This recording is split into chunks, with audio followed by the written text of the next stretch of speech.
कहानी 2025 क्यों आता है। रात का समय था। एक बूढ़ा घड़ीसाज अपनी पुरानी दुकान में बैठा था। चारों ओर घड़ियों की टिक टिक गूंज रही थी, मानो समय की हर सुई उसे पुकार रही हो। लेकिन आज घड़ीसाज का चेहरा गंभीर था। उसकी आंखें अजीब चमक लिए हुई थीं। उसकी मेज पर एक पुरानी घड़ी रखी थी, जिस पर बड़े बड़े अक्षरों में लिखा था 2025। घड़ीसाज ने घड़ी उठाए और बोल पड़ा, 2025। तुम हर बार क्यों आते हो? तुम्हारा क्या काम है? अचानक घड़ी में से धीमी आवाज आए, मैं समय हूं। मैं हर साल आता हूं, लेकिन 2025 अलग है। मैं बदलाव लेकर आता हूं। तुम्हें ये समझना होगा। घड़ीसाज हैरान होकर बोला, बदलाव? कैसा बदलाव? मैं तो एक साधारण इंसान हूं। मेरे पास न शक्ति है, न साधन। घड़ी मुस्कुराए, हर इंसान के पास शक्ति है। 2025 इसलिए आता है ताकि लोग पुराने सालों से सीखी गलतियों को सुधारें। ये साल नहीं, एक मौका है। घड़ीसाज चुप हो गया। उसने अपनी जिंदगी के पन्ने पलटे, कितनी अधूरी ख्वाहिशें, कितने अधूरे सपने। वह बोला, अगर यह मौका है तो मैं इसे कैसे अपनाऊं?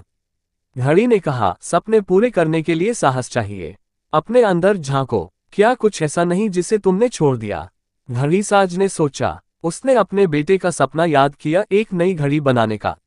उसने वादा किया था, लेकिन वक्त ने उसे घेर लिया। अब वह जानता था कि 2025 क्यों आता है।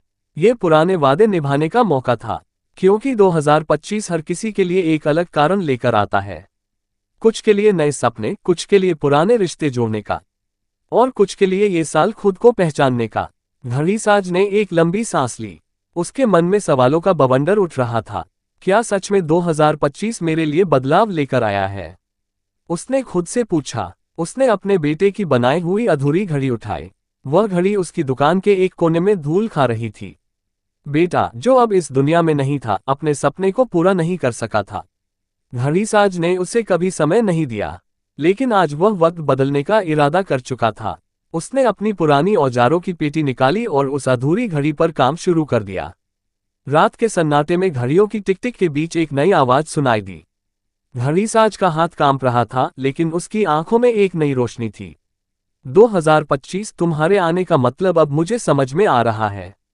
तुम मुझे ये बताने आए हो कि जो समय बीत गया उसे मैं दोबारा नहीं बदल सकता, लेकिन जो समय बचा है उसमें मैं वह सब कर सकता हूं जो मैं हमेशा से करना चाहता था। घड़ीसाज का काम धीरे धीरे रंग लाने लगा। वह घड़ी, जिसे उसका बेटा अधूरा छोड़ गया था, अब एक नई शक्ल ले रही थी। इसमें हर घंटे के साथ एक संदेश जुड़ा हुआ था।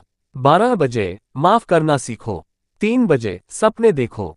6 बजे, खुद पर भरोसा रखो। 9 बजे, प्यार फैलाओ। जैसे जैसे घड़ी तैयार होती गई, घड़ीसाज महसूस करने लगा कि 2025 सिर्फ उसके लिए ही नहीं, बल्कि हर किसी के लिए एक मौका था। वह एक नई शुरुआत का प्रतीक था। 2025 आया और वह घड़ी तैयार हो गई। उसने घड़ी को अपनी दुकान के मुख्य दरवाजे पर टांग दिया। जो भी ग्राहक उसे देखने आता, उसकी जिंदगी में जैसे कोई नई उम्मीद जग जाती। घड़ीसाज की दुकान अब सिर्फ घड़ियों की मरम्मत की जगह नहीं रही। यह उन लोगों की कहानियों से भर गई, जिन्होंने 2025 को समझा और अपनी जिंदगी में बदलाव लाने की ठानी। लेकिन कहानी यहाँ खत्म नहीं होती। घड़ीसाज हर रोज उस घड़ी को देखता और खुद से एक ही सवाल पूछता, अगर 2025 मौका है तो 2026 क्या होगा? क्योंकि शायद आपके पास भी एक अधूरी घड़ी है जिसे पूरा करना है। तो आप 2025 से क्या सीखेंगे?